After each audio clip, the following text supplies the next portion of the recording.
Est-il fiscalement intéressant d'investir dans l'immobilier? Est-ce judicieux d'y affecter ma capacité d'épargne mensuelle?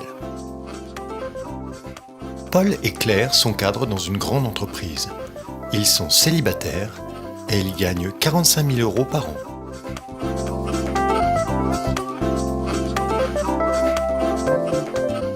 Chacun d'eux a investi dans un appartement de 100 mètres carrés dans un quartier prisé de Nantes.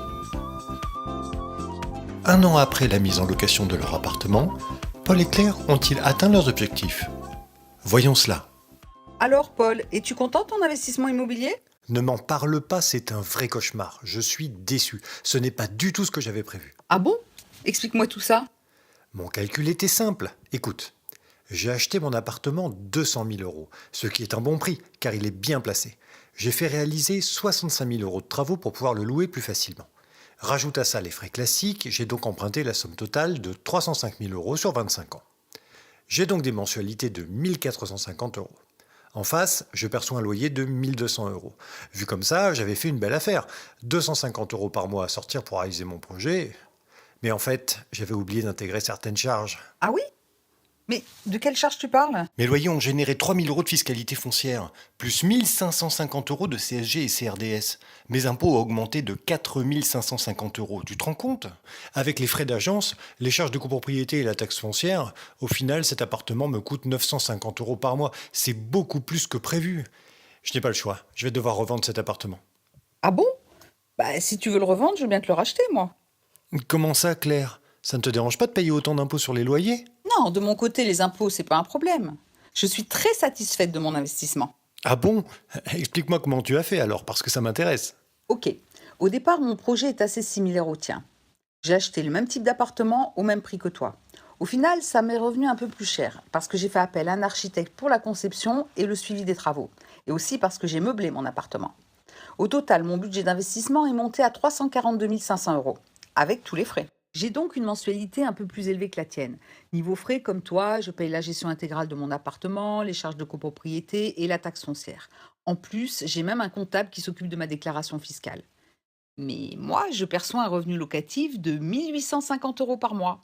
Et je ne paye pas du tout d'impôts supplémentaires, ni fiscalité foncière, ni CSG-CRDS. C'est grâce à mon statut LMNP. Du coup, mon effort d'épargne lycée tout compris se monte à 315 € par mois. Quoi? Tu loues ton appartement 1 850 € par mois net d'impôts pour 100 mètres carrés? Comment c'est possible? C'est très simple. Lors des travaux, un architecte spécialisé a redistribué l'appartement avec 4 chambres et 2 salles de bain. Je l'ai entièrement fait meubler avec des matériaux haut de gamme et sur mesure. Et surtout, je l'ai loué à 4 personnes qui ne se connaissaient pas en colocation. Chacun a son espace privé et profite du salon et de la cuisine commune. Cela me permet d'avoir non pas 14 400 € de loyer annuel pour 100 mètres carrés, comme toi, mais bien 22 200. Et 22 200 € qui ne sont pas du tout imposables. En colocation? Ça doit te prendre un temps fou pour tout gérer. Pas du tout. Les frais que je règle chaque mois comprennent mon propre régisseur. C'est lui qui organise les visites et effectue les entrées et les sorties des locataires. Et surtout, il s'assure au quotidien que mon appartement reste parfaitement entretenu. Mes locataires sont ravis et moi aussi. Tu vois, Paul, la recette est simple. Au lieu de louer un appartement vide à une famille, je loue un appartement meublé à 4 personnes. Il y a une foule d'avantages à investir comme ça. Et c'est facile, regarde. Il m'a suffi de structurer et meubler mon appartement pour bénéficier du statut LMNP.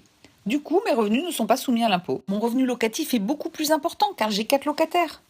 J'ai aussi moins de risques locatifs car si l'un des colocataires s'en va, je ne perds pas l'intégralité du loyer. Sans parler du fait que les beaux meublés sont plus pratiques aussi pour sortir un locataire mauvais payeur. De toute manière, je ne m'occupe de rien grâce à mon régisseur et à mon comptable.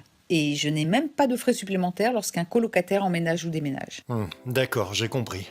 Plus de loyer, moins d'impôts, moins de soucis. Tu as vraiment trouvé la recette, Claire. Bien, finalement, avec ce que je viens de comprendre, je vais garder mon appartement et faire comme toi. Tu peux m'en dire plus? Écoute Paul, je vais plutôt te présenter mon conseiller.